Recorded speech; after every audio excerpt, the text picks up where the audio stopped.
Cumprimento os irmãos com a paz do Senhor. Quem está feliz nessa noite? Então encontre uma pessoa bem bonita do seu lado e dê um sorriso para ela.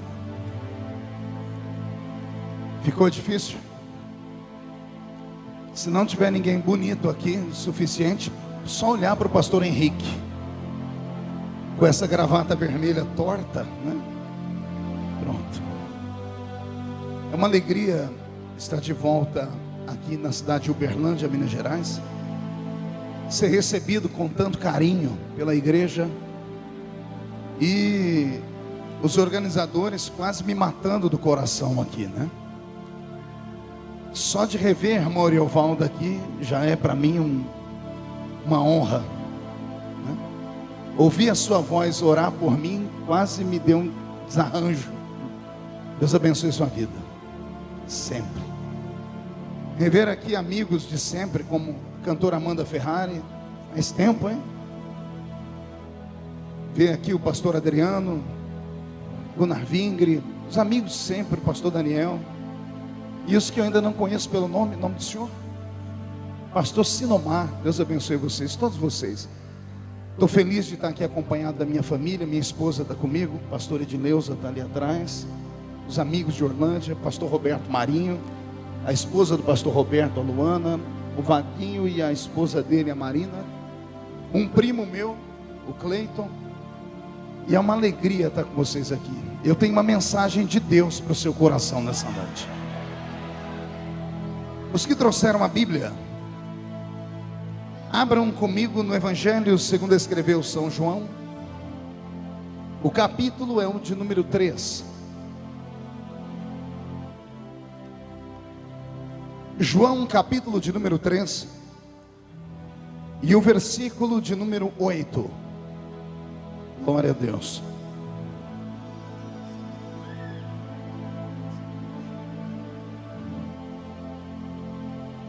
Evangelho segundo escreveu São João, capítulo de número 3, versículo de número 8.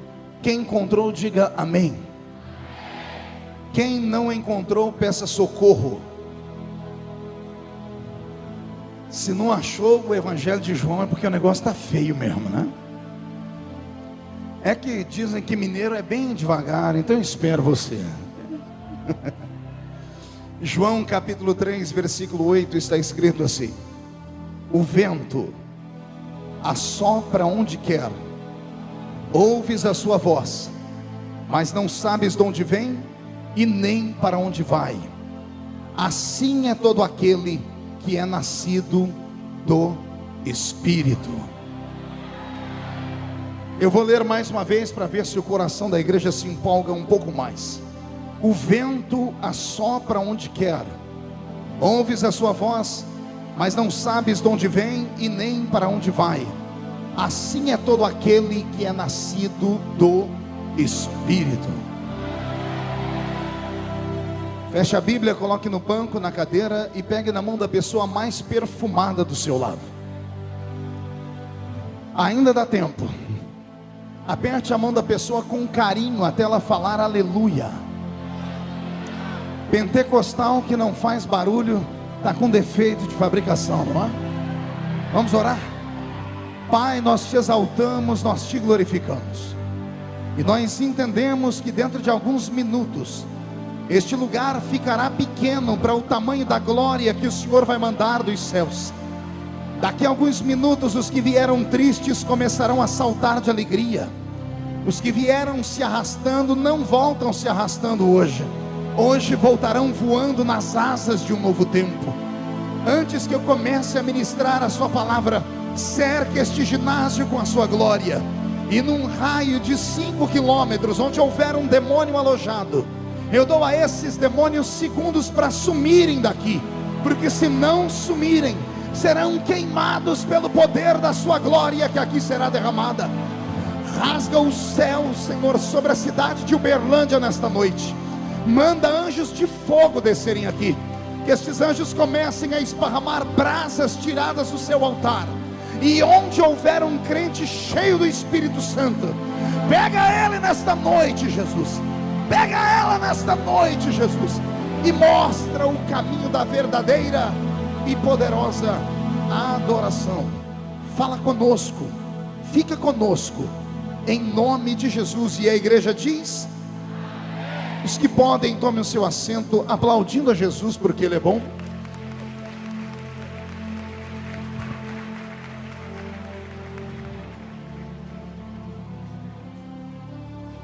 Glória a Deus. Eu sinto Jesus aqui.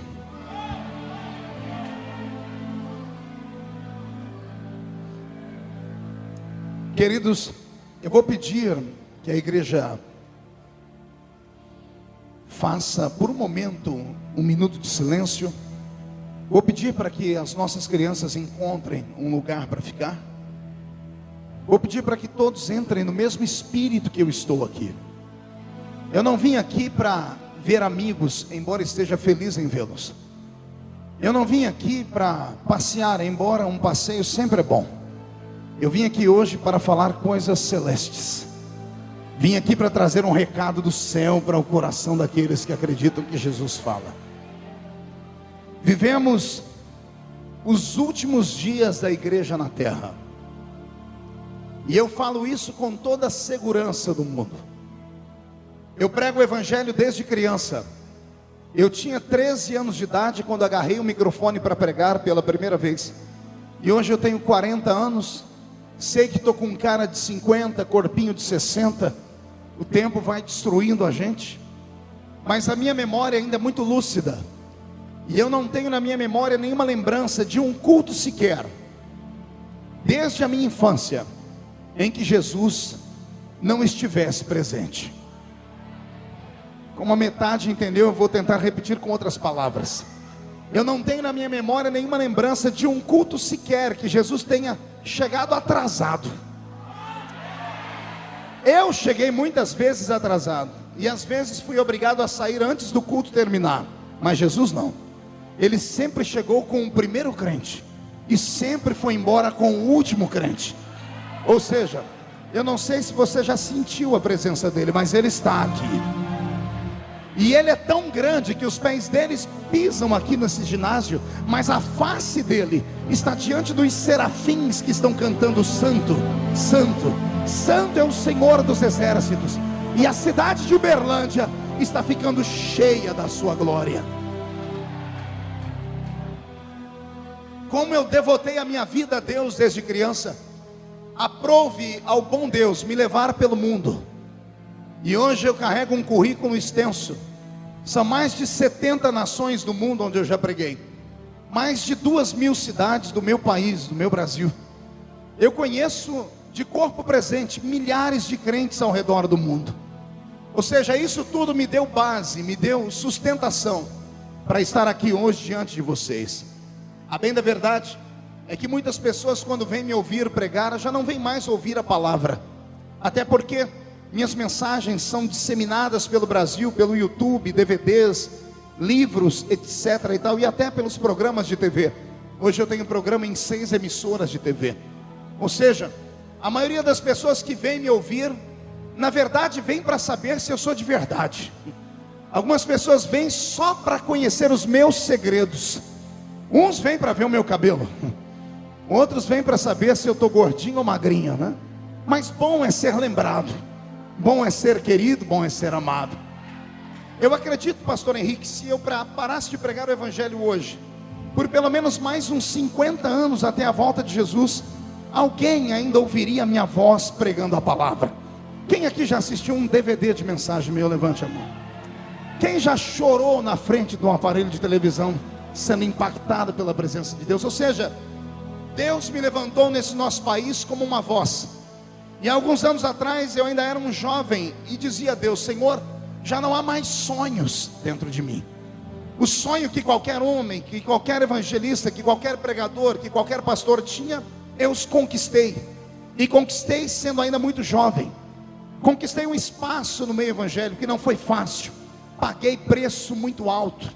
Fui caluniado, fui perseguido, fui injuriado. Os homens do ministério não me entenderam porque eu era muito jovem e vivia além do meu tempo. Mas a minha voz nunca pôde ser silenciada. É claro que houveram noites tão escuras na minha vida que eu não conseguia enxergar o sol nascendo, mas em compensação houve manhãs tão lindas e claras que eu nem percebia que estava escurecendo. Com Deus é assim. Com Deus é uma grande roda gigante. E aqueles que vieram aqui para ouvir algo que possa mexer com a sua vida, você veio ao lugar certo. Você veio porque ao sair daqui hoje, você nunca mais será a mesma pessoa. Se alguém concorda comigo, levante a mão direita para o céu. Agarre o ombro de quem está do seu lado com carinho e respeito. Tem gente que nem para me obedecer presta. Vai lá, pelo menos hoje, ensaia. Agarra o ombro de alguém, chacoalha a pessoa até ela ficar irritada. Irrita ela, tira ela do lugar e diga para ela: Deus te trouxe aqui para isso. Não grite, diga: Deus te trouxe aqui para isso.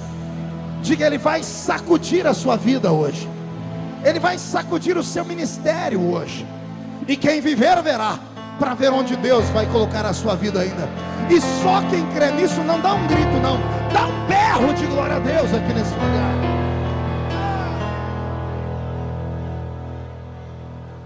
Pastor Roberto, mude a música para mim. O Evangelho de João, no capítulo 3, narra-nos uma história, e uma das histórias mais poderosas do Novo Testamento.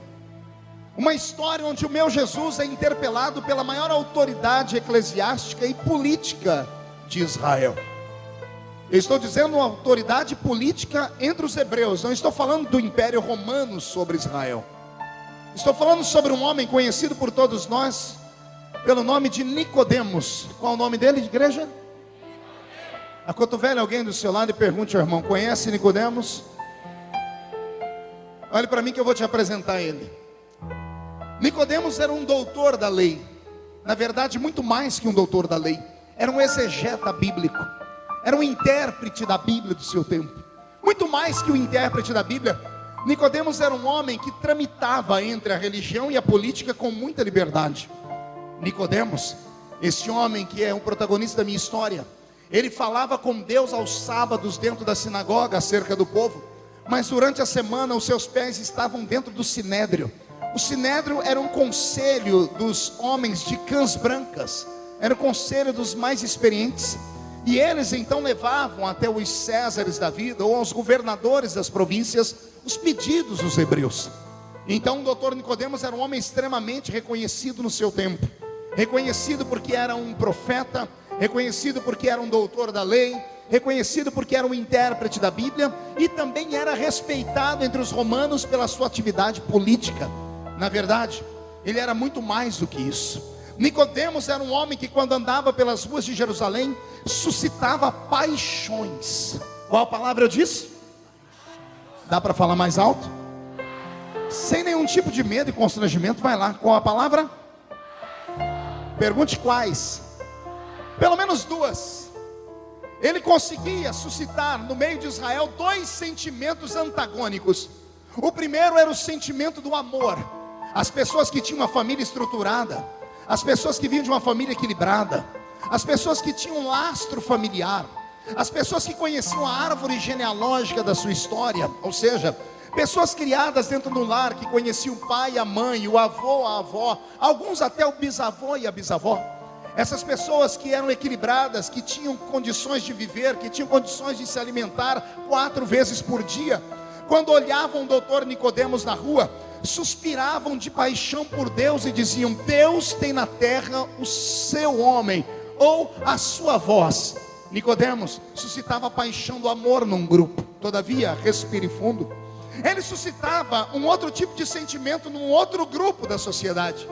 Um grupo que não tinha família, um grupo criado por mulheres que haviam sido violadas, violentadas, estupradas, abandonadas, e por isso haviam se entregue à prática da prostituição. Ao lado dela estavam os pederastas, os homens afeminados, os homens sodomitas do seu tempo, que por causa de um trauma na sua vida acabaram sendo levados para esse lado. Ao lado desses dois grupos estavam os cegos, os leprosos, os aleijados. E quem conhece a Bíblia sabe do que eu estou dizendo. Bastava nascer com algum defeito que todo mundo passava por você, olhava e dizia assim: quem pecou? Eles ou o pai deles? Porque naquele mundo antigo as pessoas pensavam que toda sorte de maldição caía sobre alguém por causa de pecados cometidos. Para esse grupo, Nicodemos não era herói. Para esse grupo, Nicodemos era um vilão. Ora, por quê, pastor? Porque qualquer pessoa que tivesse uma vida libertina, pecaminosa, e cruzasse o caminho do doutor Nicodemos, se ele parasse na frente da pessoa e apontasse um dedo para ela, a pessoa poderia morrer apedrejada a qualquer hora do dia ou da noite, porque a autoridade que ele tinha era muito profunda. O outro grupo não. O outro grupo, quando encontrava Nicodemos, beijava a sua mão, se inclinava diante dele, porque afinal de contas, eram judeus perfeitos, religiosos perfeitos. Então, como eu disse a princípio, ele suscitava dois sentimentos nas multidões: amor e ódio. Quais os sentimentos que ele suscitava, igreja? Não ouvi direito? Olhe para o seu irmão e diga: se prepare, porque se Deus te der a unção que ele deu sobre Nicodemos, uns vão te amar, mas outros vão te odiar. E só vão te amar ou te odiar por causa daquilo que você faz, por causa daquilo que você representa. E o doutor Nicodemos então constrói a sua história política e religiosa em Israel. Todavia, esse homem tinha um problema quando entrava dentro da sua casa. Estudando a Bíblia com mais apreço, eu descobri que ele não conseguia dormir à noite. Por isso, numa bela noite, ele foi encontrar com Jesus dentro de uma casa. Por que ele não dormia à noite, pastor? Eu tenho aqui os meus pensamentos. Possivelmente Nicodemos era muito parecido com alguns que estão aqui entre nós, que estão na igreja não porque amam a Jesus, mas porque se acostumaram a estar na igreja. Possivelmente Nicodemos é muito parecido com alguns entre nós, que ao invés de entenderem que a sua vida deve viver uma vocação e não uma profissão, e por isso alguns amam pregar, enquanto outros pregam porque são obrigados. É por isso que alguns vêm para a igreja com o coração aberto, e outros só vêm porque senão o pastor vai espancar ele, ou senão vai ser excluído. Porque uns entendem que a sua vida é vocacionada, outros acham que é só uma profissão. Nicodemos, como era judeu desde os 5 anos de idade, enfiou a cara nos livros sagrados e aprendeu de cor e salteado o livro de Levítico. E no livro de Levítico haviam 613 leis que ele era obrigado a decorar e respeitar. Como era um menino dos levitas, ele não podia ter uma vida normal. Desde criança, enquanto as crianças iam brincar na rua, ele era obrigado a ficar em casa com o rosto no meio dos rolos sagrados. Ele era obrigado a conhecer o profeta Isaías, Ezequiel, Jeremias. Ele era obrigado a conhecer o Pentateuco, os primeiros 5 livros da Bíblia: Gênesis, Êxodo, Levítico, Números e Deuteronômio. Ele era obrigado a conhecer os profetas maiores, os profetas menores. Ele era obrigado quase que a decorar os livros poéticos do Velho Testamento, como Salmos e o livro de Cantares. Ou seja, a vida dele era uma vida muito estressante e tensa, porque como o pai dele foi sacerdote, o avô dele foi sacerdote, o bisavô dele foi sacerdote, e se traçássemos a árvore genealógica dele, chegaríamos em Arão, o primeiro sumo sacerdote de Israel. Na verdade, ele não era o que ele queria ser, ele era o que a sociedade impôs sobre ele ser. Na verdade, o pai dele e a mãe dele nunca perguntaram se ele era feliz estando pregando. Na verdade, meu primo, ninguém nunca perguntou para ele se ele amava pregar como ele pregava sempre, porque isso fazia parte da história dele. Ele foi doutrinado a isso, foi ensinado a isso. E por isso, quando ele chegava dentro da casa dele, arrancava a estola sacerdotal branca, que era o seu uniforme, quando ele arrancava a mitra que vinha sobre a sua cabeça escrita santidade ao Senhor, quando ele pegava água e tirava o óleo da sua barba, aquele óleo escrito no Salmo 133, alguém se lembra? Ó, quão bom e quão suave é que os irmãos vivam em... É como o óleo precioso que desce sobre a barba de... Todo sacerdote saía de casa com a barba ungida, e não era apenas um óleo comum, era um óleo com mirra, era perfumado, porque conforme ele andando, as pessoas que tinham visão aberta se inclinavam em respeito, mas os cegos que não viam eram atingidos pelo olfato, e quando sentiu o perfume da barba, se levantavam dizendo: não vejo, mas sinto que há um homem de Deus andando pelas ruas da cidade. Quando ele entrava dentro da casa dele, tirava a roupa de super-homem espiritual, Henrique. Quando ele lavava a barba dele, ele olhava para o espelho. E o que é que ele via? Ele via um homem que foi criado dentro de uma religião fechada. Ele via um homem que todos os dias discutia sobre o futuro de Israel dentro da política. mas não havia dentro dele paixão por aquilo que ele havia aprendido. Mas houve uma noite em que a insônia bateu sobre ele. Ao invés de ficar perambulando pela casa, ele se lembrou que de manhãzinha alguém falou para ele que estaria na casa de um certo empresário em Israel, um tal de Jesus. Um tal de Jesus conhecido como Jesus de Nazaré. As histórias que chegaram para Nicodemos deixavam ele arrepiado. Diziam que esse tal de Jesus era barbudo, era cabeludo, e que quando ele falava, o coração das pessoas sacudiam dentro do peito. Falaram para ele que quando ele abria a boca para falar, as pessoas eram perdoadas. Falaram para ele que quando ele passava pelas ruas, os cegos viam, os surdos ouviam, os mudos falavam e os paralíticos saltavam. As histórias que falavam sobre esse Jesus eram muito tensas, eram místicas demais, porque diziam que até a morte fugia da presença dele. Nicodemos não esperou duas vezes. E em uma noite, ele saiu da sua casa e foi ter com Jesus. E ao entrar na casa onde Jesus estava, ele pensava que Jesus estaria só com a família, mas a casa estava tomada por uma multidão parecendo esta aqui, e todos que ali estavam ávidos em ouvi-lo pregar.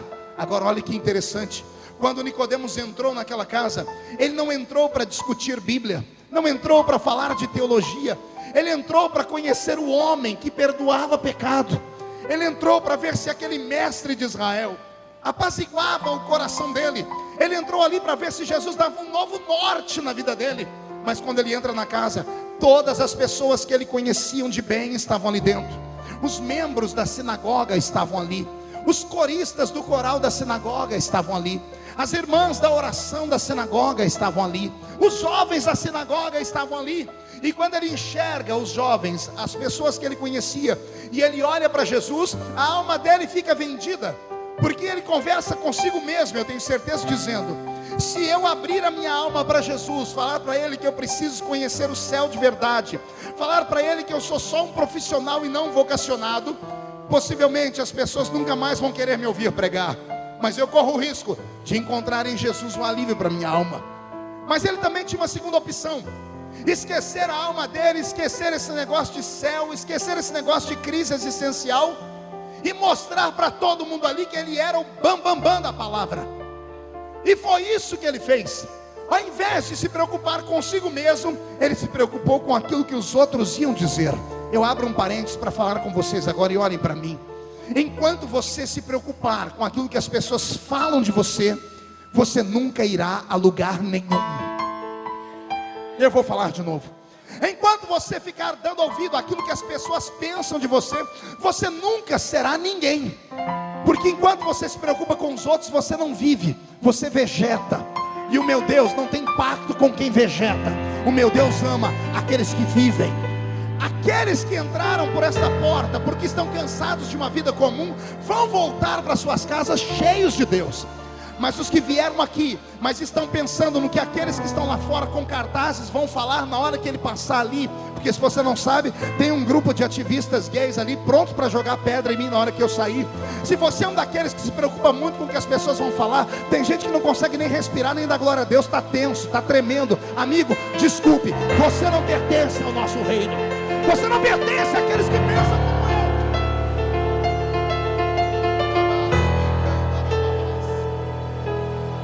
Permita-me te dar uma palavra, você que veio me ouvir e quer aprender comigo alguma coisa. Eu nunca tive muita força, sempre fui pequeno, sempre vim de uma família pobre, passei por fome, cresci no estado de inanição, venho de uma família extremamente miserável. Então eu nunca tive muita força, mas nunca me faltou coragem. Eu vou falar de novo. Deus não está nem aí para sua força, seu bocó. Deus não está nem aí se você faz, se você é bom em palavras, se você faz academia, se você tem uma família estruturada. Deus não está nem aí para isso. Deus está olhando para o seu coração e procurando dentro dele coragem. Coragem para sonhar, coragem para desejar, coragem para ir onde ninguém foi. Porque quem vai onde ninguém foi, vê o que ninguém nunca viu.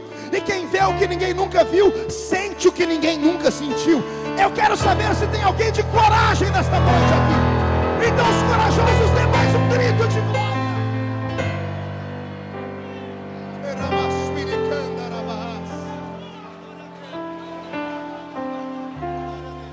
Deixa-me te falar uma coisa. Esses dias aqui no Brasil eu percebi qual é o maior problema da nossa igreja. Faz uma semana que eu estou no olho de um furacão, mas dormindo como se estivesse dormindo dentro de um hotel no meio da fazenda. Os leões estão rugindo, mas Jesus transformou a juba dos leões em travesseiro para eu dormir. Mas eu descobri o problema da igreja: covardia. Covardia. Faz uma semana que os ativistas estão indo para as ruas fazendo as suas manifestações. A maior manifestação que teve foi ontem, 1000 pessoas em São Paulo. Isso porque a imprensa disse, na verdade tinha lá uns 300, porque tenho amigos que estavam lá. Mas esse grupinho de 300 não tem medo e nem vergonha de falar o que eles pensam. E por isso eu dou mão à palmatória e aplaudo a eles pela coragem. Porque num país democrático as pessoas têm que ter o direito de falar o que pensam. Eles estão brigando por aquilo que eles acreditam. Olha só como eles são corajosos. Tem um grupo de 20 ali fora, e aqui nós temos pelo menos umas 2000 pessoas. Não era para você dar glória a Deus, não era para você pensar no que eu estou dizendo.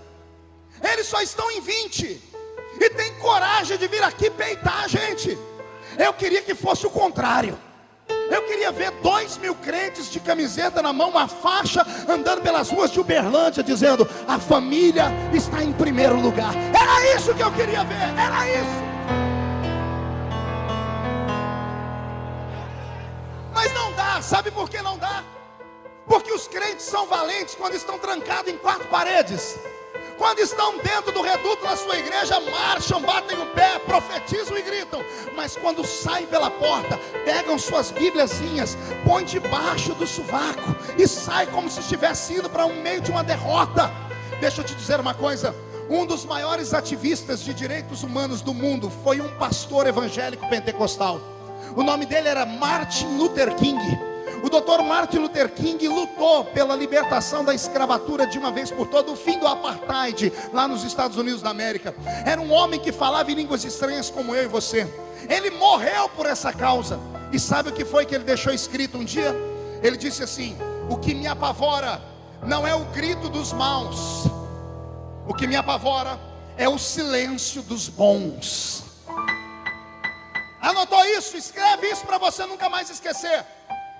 O Dr. Luther King disse: o que me apavora não é o grito dos maus, mas é o silêncio dos bons.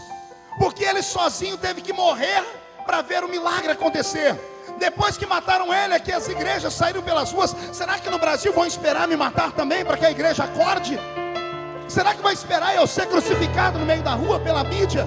Porque toda perseguição contra a minha vida é por causa de uma coisa só: eu abri minha boca dentro da Câmara dos Deputados dizendo: eu não aceito que a Bíblia seja rasgada, porque aqui está escrito que Deus fez macho e fêmea.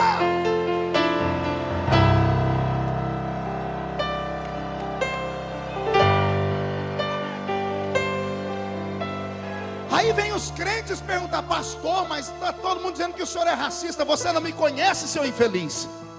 Você não me conhece os DVDs? Você não sabe que o meu cabelo é ruim? Você não sabe que a minha família tem matriz negra? Você sabe que eu sou um pastor cheio do Espírito Santo? Ainda tem dúvida disso? Você viu quem profetizou para mim ali naquele vídeo? Um pastor negro. Eu já preguei no continente africano várias vezes. Aí a igreja se cala e fica: não, ruim na unha. O pastor deve ser mesmo, porque está todo mundo falando. Acorda, crente. Que dia que você achou que a mídia ia falar: esse pastor é lindo, querido e maravilhoso? O mundo é contra nós. Vou dizer de novo: não espere o mundo aplaudir as nossas atitudes, porque o mundo anda no sentido que vai para outro lugar. Eu não vou para cá, eu vou para lá. Eu vou para o céu.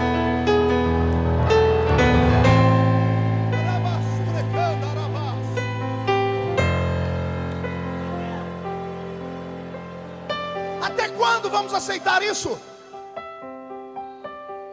Vocês vão ver um fiasco. Vai terminar o culto e os crentes vão sair dali correndo, vão andar pelas ruas correndo, se escondendo dentro do carro, e tudo em silêncio. E os 20 vão gritar ali até acordar a vizinhança inteira, medrosos. Eu queria ver sair a multidão gritando ali: Jesus, Jesus, e gritar até eles aguentarem e ir embora. Mas o nosso povo parece que não tem coragem. Sabe por que Deus me deu o que me deu e me colocou onde me colocou? Eu nunca tive força, mas sempre tive coragem. Você quer que Deus te dê alguma coisa? Você quer que Deus te dê o que Ele nunca te deu? Então murcha a barriga e estufe o peito. Abra a mão direita e bate no peito até fazer barulho. E diga para si mesmo: hoje eu tomo uma atitude na minha vida. Olhe para o seu irmão e diga: se você não acredita em mim, o problema é seu. Eu acredito em mim. Quem viver verá, para ver onde Deus vai colocar você depois dessa hora.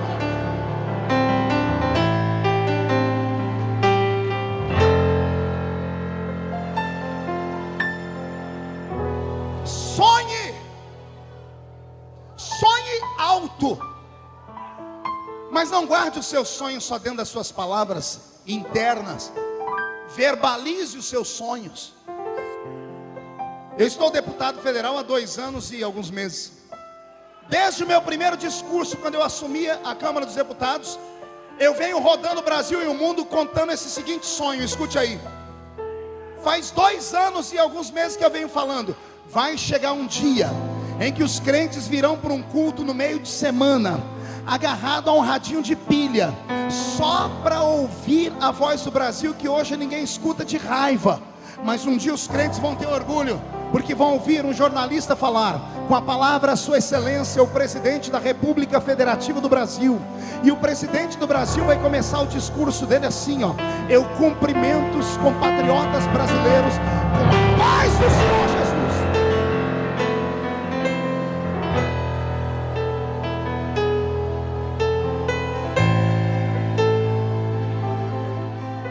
Fazem 2 anos que eu escuto pessoas rirem e debocharem de mim.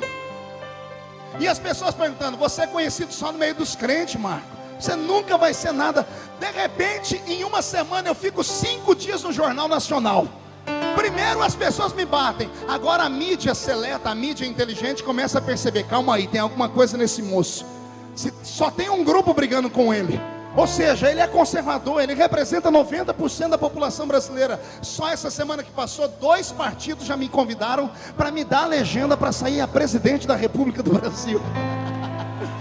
Eu só estou dando risada, não estou dizendo que eu vou fazer isso, eu não tenho nem estrutura para isso. Mas eu comecei a entender que quando você verbaliza os seus sonhos, o Deus que está lá em cima começa a dar vida a ele. Deus começa a dar vida a ele. Ei, qual é o seu sonho? Qual é o seu sonho? O seu sonho é sair daqui hoje, ir para casa, chegar em casa ainda um pouquinho mais cedo para assistir o Fantástico? Qual é o seu sonho de amanhã? Acordar de manhãzinha, ir para o seu trabalho, esfregar a louça? Qual é o seu sonho? Meu Deus ama gente que tenha sonhos altos, sonhos grandes. Eu não estou pregando para um povo que não tem o que fazer. Eu estou pregando para o melhor povo do estado das Minas Gerais. Não, você não entendeu. Eu estou pregando para a nata de Uberlândia. Você não sabe perto de quem você está. Se você tiver coragem e começar a sonhar, vão te bater muito. Você vai sofrer igual sovaco de aleijado, mas daqui a pouco ninguém te segura mais. As pessoas vão ver Deus te levantar. Deus vai te levantar. Deus vai te levantar. Deus vai te levantar. Só quem acredita que será levantado por Deus, dá mais um grito de glória.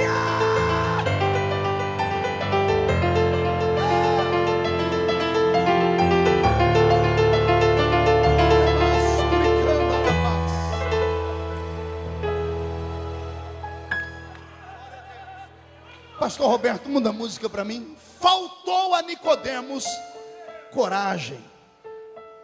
Coragem para falar para Jesus o que ele estava sentindo. Mas ele preferiu ficar com aquilo que os outros iam falar. Ele preferiu voltar para a sua vida triste, angustiante à noite e ficar chorando com dúvidas do céu. Ele ensinava sobre o céu, mas ele não tinha certeza que ia para lá. Ele falava sobre sonhos, mas não tinha mais certeza se Deus realizaria os seus sonhos, porque ele foi amordaçado pela religião. Ele foi amordaçado pelo sistema do seu tempo. E quando ele está diante de Jesus e tem uma chance de falar para Jesus o que ele está sentindo, ele se preocupa com os outros. E olha o que ele faz. Ele olha para Jesus e diz: eu sei que os sinais que tu fazes só podes fazer porque Deus é contigo. Eu sei que tu és mestre vindo de Deus. Ele começa a pregar para Jesus, e a multidão que está ali dentro começa a dizer: esse é o nosso pastor, o cara é bom, olha, ele conhece as letras. O povo deve ter começado a dar glória, e tem gente que se empolga com o grito do povo. E Nicodemos ficou por um momento feliz, porque ele fez aquilo que todo mundo esperava que ele fosse fazer. Ele mostrou conhecimento, mas quando ele terminou de falar, Jesus se levantou, chegou perto dele, olhou para ele e fez assim: amigo, faz muito tempo que eu não vejo ninguém pregar igual você. Você prega muito, você conhece a história. Porque Jesus é assim: primeiro ele levanta a pessoa, principalmente os orgulhosos, ele deixa a pessoa subir, quando a pessoa está aqui em cima, ele puxa o tapete e derruba de novo. O golpe é um só. Lembra de João Batista? Jesus disse: entre os nascidos de mulher não tem ninguém igual a João. Botou João lá em cima, e quando João estava bem inchado, Jesus pegou o tapete e puxou, falando assim: todavia, qualquer um dos pequeninos que estão aqui é maior do que ele. Jesus põe Nicodemos lá em cima dizendo: você é o cara, só te falta uma coisa. Eu imagino Nicodemos dizendo: será que eu errei algum texto bíblico? Será que eu falei alguma coisa geograficamente errada na teologia? E Jesus se aproxima dele e diz assim: só te falta uma coisa. E Jesus diz: você precisa nascer de novo. Ah, Jesus, aperta aí. Jesus deixa Nicodemos tonto. Nicodemos acha que Jesus vai falar de teologia, de Bíblia, e Jesus diz para ele: só te falta uma coisa. Você precisa o quê? Não ouvi, precisa o quê? Gente, falar para uma prostituta que ela tem que nascer de novo é fácil. Falar para um corrupto que ele tem que nascer de novo é fácil. Falar para um mendigo, pastor Gunnar Vingre, que ele tem que nascer de novo é fácil.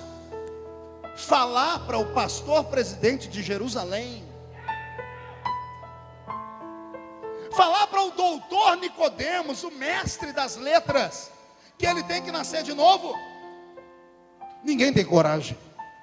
E o homem era tão bom de argumento que quando Jesus disse: você tem que nascer de novo, olha o que ele diz para Jesus. Ele faz uma piadinha. Sabe as pessoas que quando não tem argumento contam uma piadinha para descontrair? Ele diz assim: posso eu, sendo velho, entrar na barriga da minha mãe? E está todo mundo dando gargalhada, dizendo assim: ele é o cara, ele tem resposta para tudo. Mas Jesus não estava brincando. Sério estava, sério ficou. Olhou para os olhos de Nicodemos e diz: não, não é brincadeira. Você precisa nascer da água e do Espírito. Jesus estava dizendo para ele: você está sujo, enlameado em pecados internos. Porque para alguns pecados é só adulterar e roubar, mas existem pecados internos. Por exemplo, um crente que está entre nós e acredita que está condenado ao inferno. Isso é pecado, porque você invalida o sangue de Jesus Cristo que foi derramado na cruz do Calvário. E invalida Romanos 8:1, que diz: nenhuma condenação há para os que estão em Cristo Jesus nosso Senhor. Jesus diz para ele: você precisa se lavar. E segundo, você tem que nascer do Espírito. Nascer da onde? Você entende isso? Quando Deus fez Adão, após fazer ele do pó da terra, era só um boneco inanimado. Então Deus foi à narina de Adão e soprou o fôlego de vida. O sopro de Deus colocou dentro de Adão o Espírito. Era a forma de Jesus falar para ele: esquece tudo que você aprendeu até agora, começa tudo de novo. Porque não adianta estar numa igreja só porque as pessoas querem. Não adianta pertencer a um grupo só para fazer a vontade da mãe e do pai. Não adianta estar aqui só porque você não tem um lugar melhor para ir. Era melhor ter ficado em casa. Eu não saio da minha casa e venho para um culto de maneira penosa. Estar na casa do Senhor tem que ser gozo, tem que ser alegria e prazer. Talvez seja por isso que o irmão do seu lado já deu o grito de glória a Deus. Em compensação, o outro do outro lado não abre a boca nem para respirar. E fica me olhando ainda com essa cara feia, parecendo que foi batizado num pote de vinagre. Eu entendo porque os seus olhos estão secos, parecendo olho de coruja.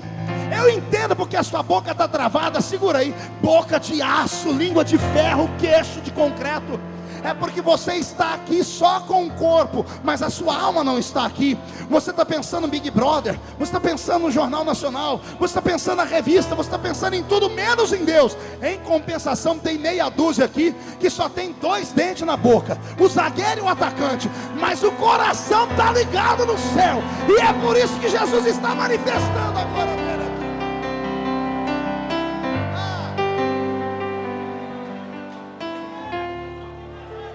Quando Jesus disse estrutura Nicodemos, respire fundo aí. Aí ele diz ao grande pregador e político: o vento assopra onde quer, ninguém ouve a sua voz, ninguém sabe de onde vem e nem para onde vai. Assim é todo aquele que é nascido do Espírito. Abra as 2 mãos. A profecia que Jesus me entregou para dar a vocês nesta noite é essa: vai soprar um vento na sua vida hoje, e esse vento vai vir de maneira silenciosa, e você não sabe de onde vai vir, mas ele vai tomar você e vai mudar o rumo da sua vida. Se prepare para uma mudança no seu ministério, se prepare para uma mudança no seu casamento, se prepare para uma mudança na faculdade, se prepare para uma mudança na sua vizinhança, se prepare para uma mudança na sua vida financeira, se prepare para uma mudança na sua vida sentimental. Porque Jesus me trouxe aqui só para te dizer: o vento que mudou a vida de Nicodemos vai pegar os mineiros e todos os que estão aqui nesta noite, e vai te levar para onde você nunca antes foi. E só quem crê pega, fecha as 2 mãos, põe no peito e dá mais um grito de glória a Deus. Ramas Perloin telomanter ele suide cara la mahara badashendo robas. Privelesturi di cara na casuide sabat. Diramakia tuva na rasteia toevas. Feche os olhos por um minuto.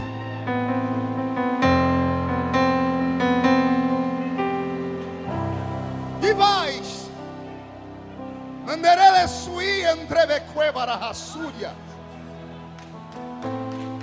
Filho, vamos conversar. Teu clamor tem subido, e a pergunta que tu tens me feito: até quando, Senhor?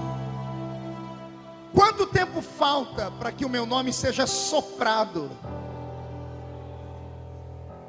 A pergunta que tu tens me feito: o que falta, Senhor? Porque eu já fiz tudo. A pergunta que tu tens me feito: Senhor, devo recuar?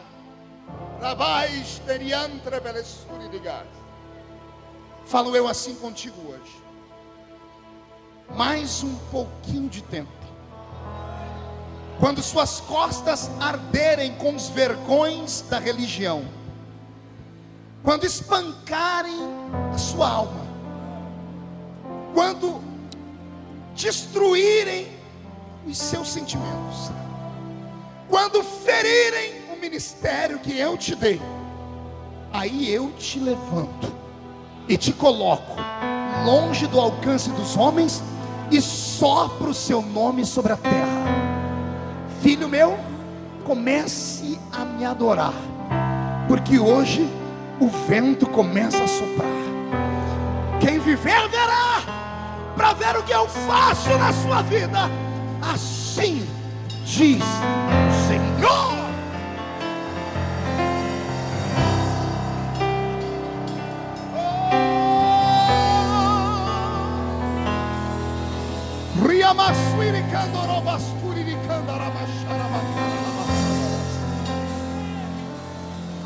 O vento de Deus começa a soprar.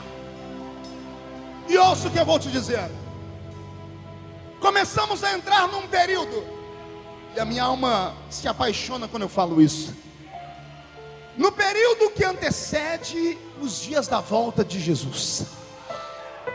Quando o Papa Bento XVI, ou Joseph Ratzinger, renunciou ao seu papado, o trono de Pedro, ele startou o relógio profético da volta de Jesus.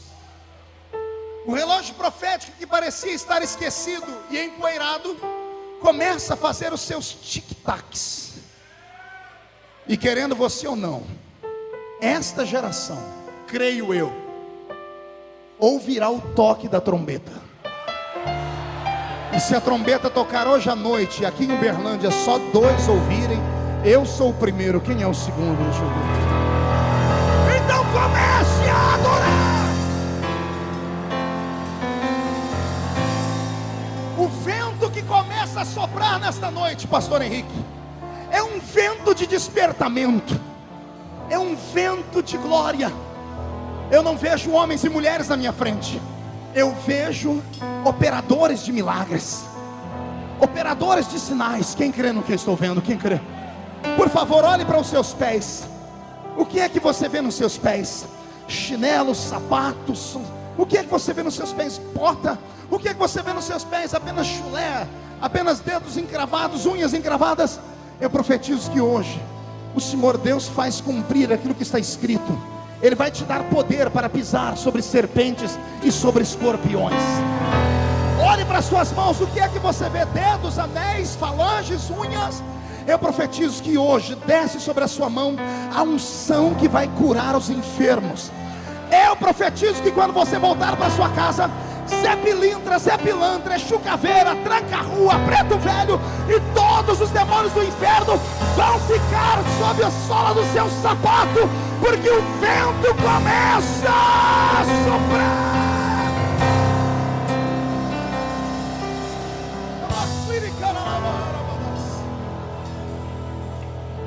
Vai acontecer um tempo de batismo com o Espírito Santo nas suas congregações.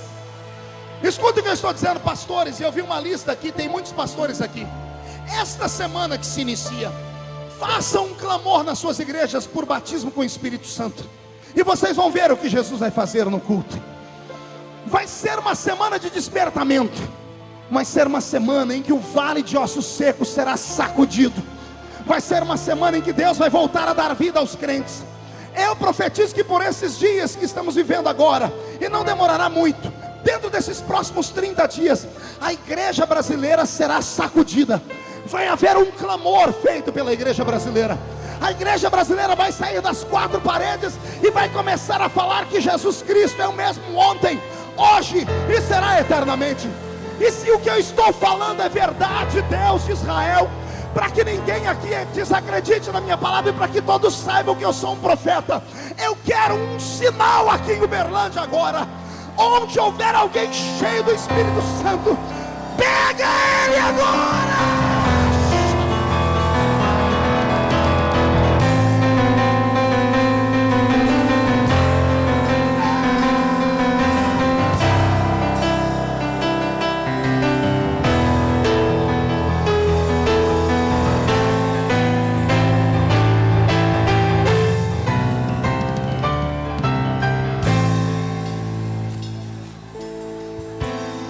Deus de Israel, eu sei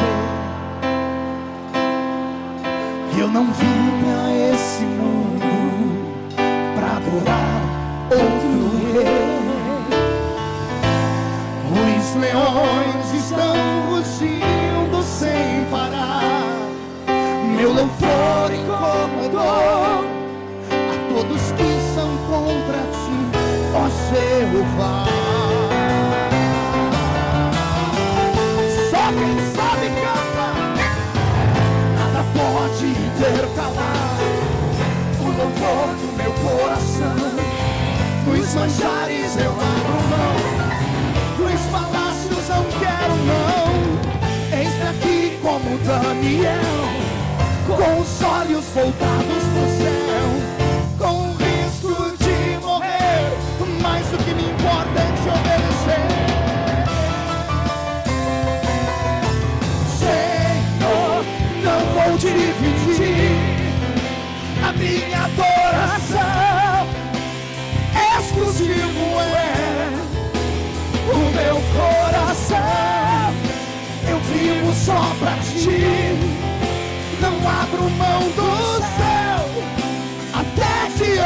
da morte, prefiro ser fiel. Pegue na mão de quem está do seu lado agora. Aperte a mão da pessoa com força. Nós vamos expulsar esse espírito de medo. Esse espírito que ataca a igreja brasileira vai sair nesta noite. Medo de sonhar, medo de crescer, medo de desejar, medo de ousar. E nós vamos vencer o medo copiando o rei Davi. Davi, quando tinha medo, cantava o Salmo 91.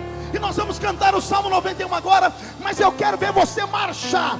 Eu não quero ver um povo apático. Eu quero ver onde estão os crentes pentecostais aqui e podem dar um glória a Deus. Aquele que habita o esconderijo do Altíssimo, sombra do Onipotente descansará. Direi do Senhor, Ele é o meu Deus, meu refúgio, minha fortaleza.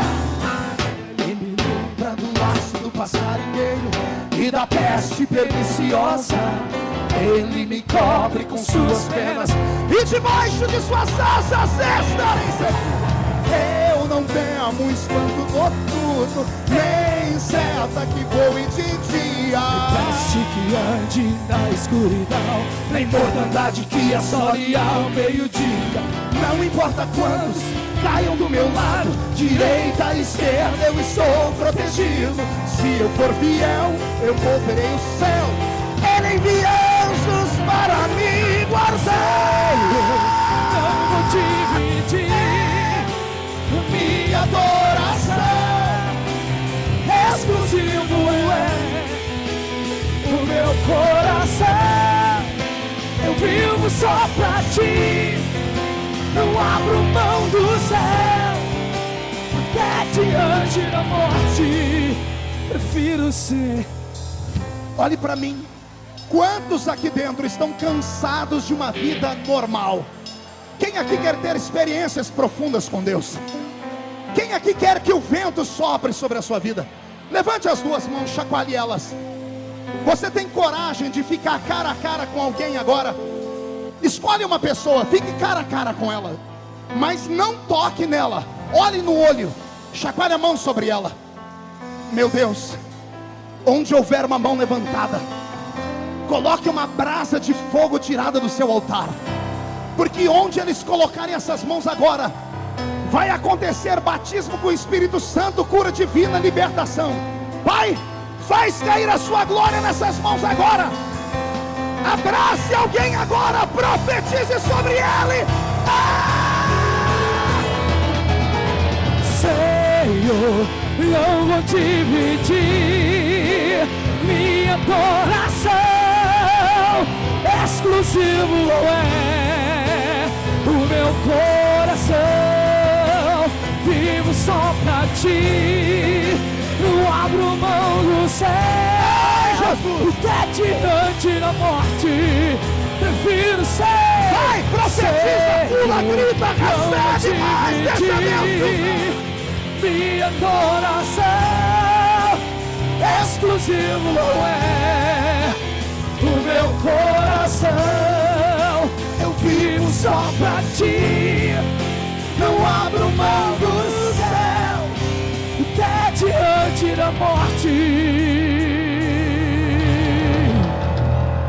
Cadê o grito daqueles que são vitoriosos?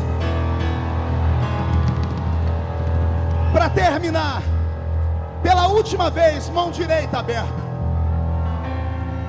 Diga comigo: todos os demônios que lutaram contra os meus sonhos, que lutaram contra a minha família, contra os meus projetos, contra o meu Brasil, eu ordeno, não estou pedindo, estou ordenando. Venha para a palma da minha mão agora, feche a sua mão, levante, eu vou contar até 3. No 3 você vai jogar no chão e vai pisar em cima. Aí você vai abraçar 7 pessoas. Quantas pessoas? 7 é um número profético. E você vai dizer no ouvido de cada um deles: o vento vai soprar. Se segura. 1, você nunca mais será o mesmo. 1,5. Sua família vai voltar a sentir orgulho de você.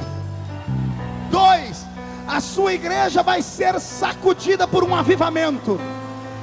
2,5, Uberlândia será a capital do avivamento do estado das Minas Gerais. 2,75, o Brasil é do Senhor Jesus.